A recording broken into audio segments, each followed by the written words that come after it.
So how do we start to get real? Well, I think the first thing is probably the hardest. It was, at least for me, which is to realize that we are constantly lying to ourselves. Yes, you heard me.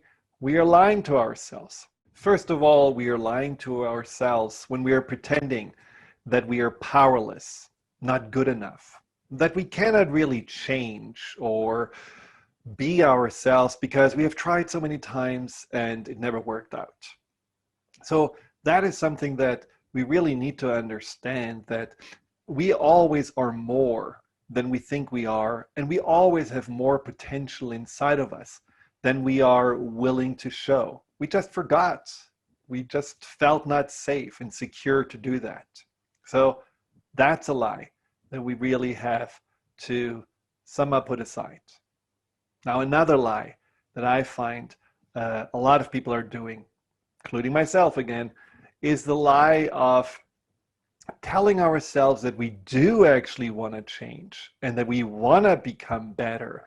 We want to do this course. We want to find a therapist or a coach. We want to eat healthier, and then we don't.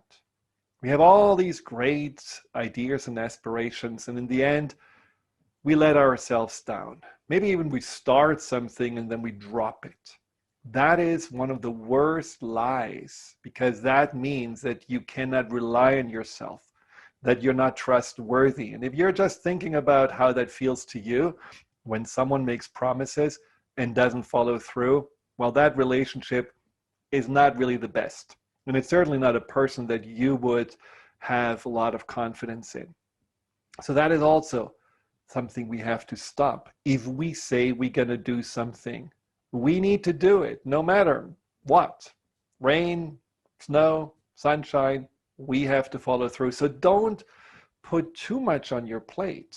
Don't have too high of an expectation or aspiration. Really just say, I'm going to make my changes. Maybe the change of getting real, the connection to yourself, maybe the change of becoming more positive. I'm going to make it small, in increments, something that I can succeed in and follow through with, so that I can build more confidence and trust in myself. Another way of lying to ourselves is when we are judging ourselves. You know, this nitpicking.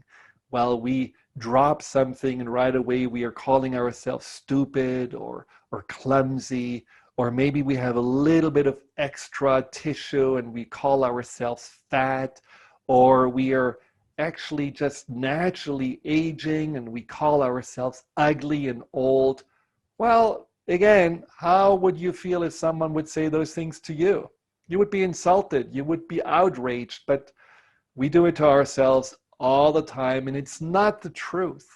We cannot define ourselves by just like, one little aspect of ourselves, that we are blowing up so big that it overshadows everything else. Another lie.